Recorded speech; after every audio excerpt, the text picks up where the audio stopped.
गुफ्तगू अच्छे अंदाज में ख़त्म कैसे करें? आपसे मिलकर अच्छा लगा। It was nice meeting you.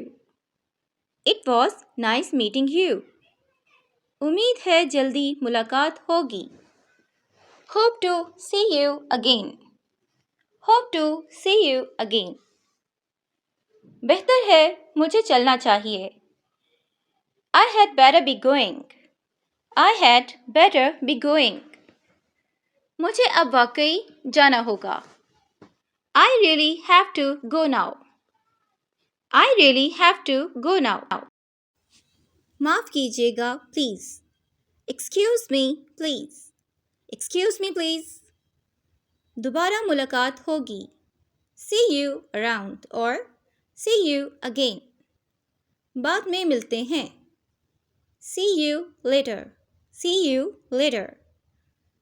आपसे मिलकर अच्छा लगा। It was nice meeting you.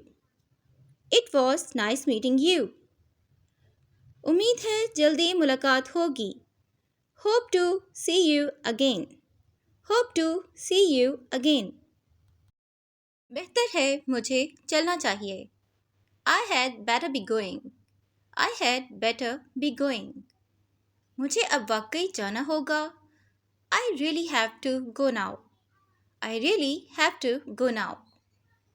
माफ़ करना लेकिन मुझे अब जाना होगा। I am sorry but I have to leave now.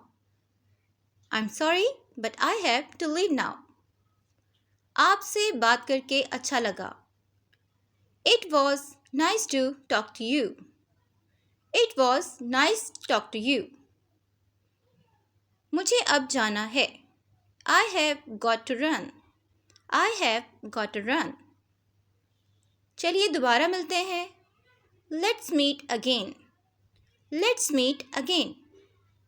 मैं हमारी गुफ्तगू से लुत्फ़ अंदोज़ हुआ। I have really enjoyed our conversation.